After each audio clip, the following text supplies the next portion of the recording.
بسم اللہ الرحمن الرحیم، السلام علیکم ورحمۃ اللہ وبرکاتہ۔ بچوں، آج ہم اسلامیہ جماعت 11ویں اس کا باب ششم ائمہ اہل بیت اطہار رضی اللہ تعالی عنہم والا سبق پڑھنے جا رہے ہیں۔ اس کا لیکچر نمبر 2 ہے۔ تو آج کے لیکچر میں ائمہ اہل بیت اطہار رضی اللہ تعالیٰ عنہم کی صفات اور اخلاق کے بارے میں پڑھیں گے۔ سب سے پہلے حضرت علی رضی اللہ تعالیٰ عنہ کے بارے میں پڑھتے ہیں۔ تو اس کتاب کا صفحہ نمبر 109 نکال لیں۔ حضرت علی رضی اللہ تعالیٰ عنہ وہ امام ہیں، وہ صحابی ہیں جنہوں نے بچپن میں اسلام قبول کیا ہے۔ 9 عمر تھے، کم عمر تھی ان کی۔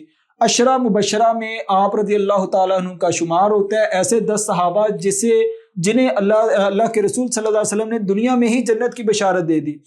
اس کے بعد پھر غزوہ خیبر میں رسول اللہ صلی اللہ علیہ وسلم نے انہیں جھنڈا تھمایا۔ آپ صلی اللہ علیہ وسلم فرمایا، آج میں جھنڈا اس شخص کو دوں گا جسے اللہ اور اس کا رسول صلی اللہ علیہ وسلم محبت کرتا ہے۔ تو سارے صحابہ انتظار کر رہے تھے کہ وہ کون سا شخص ہے۔ تو رسول اللہ صلی اللہ علیہ وسلم نے حضرت علی رضی اللہ تعالیٰ عنہ کو اسلام کا جھنڈا تھمایا۔ ہجرت کی رات آپ صلی اللہ علیہ وسلم نے انہیں امانتیں سونپی اور آپ صلی اللہ علیہ وسلم نے فرمایا کہ میرے بستر پر لیٹ جائیں، اور جب میں ہجرت کر جاؤں گا، فرما جاؤں گا، تو میرے بعد آپ نے بھی آ جانا ہے۔ تو یہ شرف حضرت علی رضی اللہ تعالیٰ عنہ کو ملا۔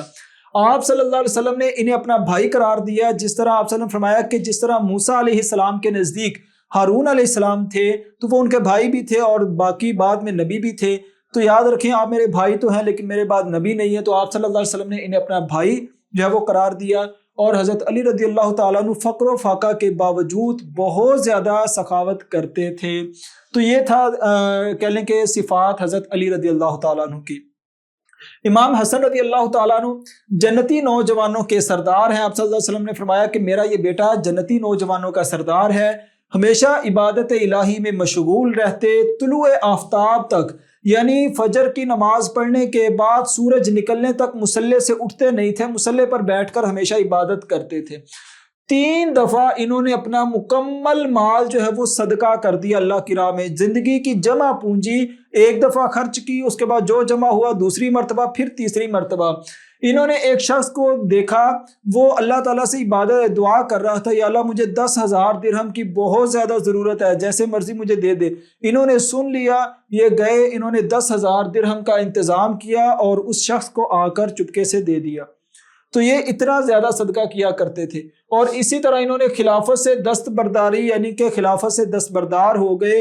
مسلمانوں کی 2 بڑی جماعتیں جب آمنے سامنے ہوئیں تو اختلاف سے بچنے کے لیے، لڑائی سے ان کو بچانے کے لیے انہوں نے خلافت قربان کر دی اور خود پیچھے ہٹ گئے۔ تو یہ تھی صفات حضرت حسن رضی اللہ تعالیٰ عنہ کی۔ امام حسین رضی اللہ تعالیٰ عنہ، ان کے بارے میں بھی رسول اللہ صلی اللہ علیہ وسلم نے فرمایا کہ میرا یہ بیٹا جنتی نوجوانوں کا سردار ہے۔ 10 سال تک انہوں نے رسول اللہ صلی اللہ علیہ وسلم کے زیر سایہ جو ہے وہ تعلیم حاصل کی، تعلیم و تربیت 10 یا کم و بیش 10 کے تقریباً 10 سال بنتے ہیں۔ خلفائے راشدین انہیں اپنی اولاد پر ترجیح دیا کرتے تھے۔ صحابہ کرام حضرت ابوبکر رضی اللہ تعالیٰ عنہ، حضرت عمر رضی اللہ تعالیٰ عنہ اور خلفائے راشدین جتنے بھی تھے، وہ اپنی اولاد سے زیادہ جو ترجیح اہمیت حضرت حسین رضی اللہ تعالیٰ عنہ کو دیا کرتے تھے، اس لیے کہ یہ نواسۂ رسول ہیں۔ اس کے بعد ان کی صفات میں یہ ہے کہ متقی تھے، عبادت گزار تھے، سخی تھے، مہمان نواز تھے اور بہت بڑے مجاہد تھے، شجاع تھے، دلیر تھے۔ کربلا میں انہوں نے اسلام کے دشمنوں کا مقابلہ کیا۔ اس کے بعد پھر امام زین العابدین رحمہ اللہ، ان کا لقب یہی ہے، یاد رکھیں۔ اس کی وجہ یہ ہے کہ یہ اتنی زیادہ عبادت کرتے کہ انہیں لقب دے دیا گیا زین العابدین، یعنی عبادت گزاروں کی زینت، اتنی زیادہ عبادت کرتے تھے۔ رات میں صدقہ کیا کرتے، رات کو ایسے لوگوں کو تلاش کرتے جنہیں ضرورت ہوتی ہے اور ضرورت مندوں کی ضرورت پوری کرتے، اور دن میں کسی کو پتہ ہی نہیں چلتا، حتیٰ کہ جسے صدقہ دیا جا رہا اسے ہی نہیں پتہ ہوتا تھا۔ عظیم فقیہ تھے، اور وضو کے وقت آپ رحمہ اللہ کا چہرہ، اس کا رنگ بدل جاتا۔ پوچھنے والے نے پوچھا کہ آپ کا چہرہ رنگ کیوں بدل دیتا ہے؟ تو آپ رحمہ اللہ نے جواب دیا کہ جب کوئی عام شخص کسی عام جج کی عدالت میں جاتا ہے، اس کے رنگ بدل جاتے ہیں، میں تو اللہ کی عدالت میں جا رہا ہوں تو میرا رنگ کیوں نہ بدلے؟ تو اس لیے عبادت کے وقت ان کا چہرہ جو ہے وہ رنگ متغیر ہو جاتا ہے۔ تو اس کے بعد امام باقر رحمہ اللہ علم میں بے مثال تھے۔ عیب جوئی پر ان کا مشہور قول ہے کہ جو شخص کسی کا عیب ظاہر کرتا ہے گویا کہ وہ اپنے عیب کو نظر انداز کر رہا ہے۔ تو ہمیں اپنے عیب کی فکر کرنی چاہیے، کسی کے عیب اچھالنے نہیں چاہیے، ان پر پردہ ڈالنا چاہیے۔ ان کا ایک مشہور قول ہے کہ ابلیس کو سارے جہان کی موت اتنی زیادہ عزیز نہیں ہے جتنی ایک عالم کی موت زیادہ عزیز ہے۔ کیوں؟ ایک عالم لوگوں کی اصلاح کرتا ہے، جبکہ جو کوئی عام انسان یا کوئی دوسرا ہوگا وہ لوگوں کی اصلاح اس اعتبار سے نہیں کرتا، اس لیے ابلیس کی موت جو ہے وہ زیادہ عزیز ہے، ابلیس کو عالم کی موت جو ہے وہ زیادہ عزیز ہے۔ امام جعفر صادق رحمہ اللہ تابعین میں ان کا شمار ہوتا ہے، اور ان کے شاگرد، ان کا علمی مقام و مرتبہ آپ یہاں سے اندازہ لگا سکتے ہیں۔ امام ابو حنیفہ، 4 بڑے اماموں میں سے ایک امام ابو حنیفہ رحمہ اللہ جو سب سے پہلے ہیں، وہ ان کے شاگرد ہیں۔ یحییٰ بن سعید ان کے شاگرد ہیں، اور انہوں نے قحط سالی کے دور میں پورا غلہ جو ہے وہ ذخیرہ جو کیا ہوا تھا وہ صدقہ کر دیا، یعنی کہ ذخیرہ کیا ہوا سارے کا سارا غلہ انہوں نے قحط سالی کے دور میں کیا کیا؟ صدقہ کر دیا۔ یہ تھی صفات امام جعفر صادق رحمہ اللہ کی۔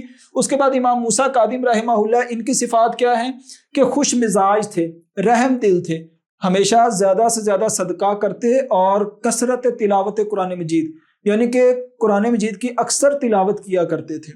اس کے بعد یہ تھا کہہ لیں کہ اخلاق و صفات۔ اب ہم علمی خدمات پڑھیں گے ائمہ اہل بیت اطہار کی۔ تو بچوں کتاب کا صفحہ نمبر آپ کے سامنے ہے 112، تو یہ صفحہ نمبر ہے۔ علمی خدمات ہم جان لیتے ہیں۔ حضرت علی رضی اللہ تعالی عنہ، ان کی علمی خدمات کا اعتراف حضرت عمر رضی اللہ تعالی عنہ نے کیا۔ آپ رحمہ اللہ نے فرمایا کہ حضرت علی رضی اللہ تعالی عنہ اگر نہ ہوتے تو عمر ہلاک ہو جاتا۔ تو ان کا اعتراف کنہوں نے کیا؟ حضرت عمر رضی اللہ تعالی عنہ نے۔ مجلس شورا کے مستقل رکن رہے ہیں، حضرت ابوبکر رضی اللہ تعالیٰ عنہ کے دور میں، حضرت عمر رضی اللہ تعالیٰ عنہ کے دور میں، حضرت عثمان رضی اللہ تعالیٰ عنہ کے دور میں پارلیمنٹ کے مستقل رکن تھے، اور علم کا دروازہ کہا گیا ہے حضرت علی رضی اللہ تعالیٰ عنہ کو۔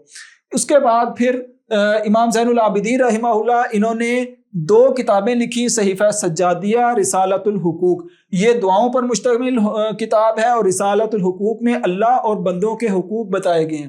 امام جعفر صادق رحمہ اللہ کی علمی خدمات کا اندازہ آپ یہاں سے لگا سکتے ہیں کہ ان کے شاگرد امام ابو حنیفہ رحمہ اللہ ہے، یحییٰ بن سعید ہیں، اور دیگر بڑے امام جو کہ محدثین تھے وہ ان کے شاگرد تھے۔ تو ان کے استاذ کیا ہی کمال کے ہوں گے۔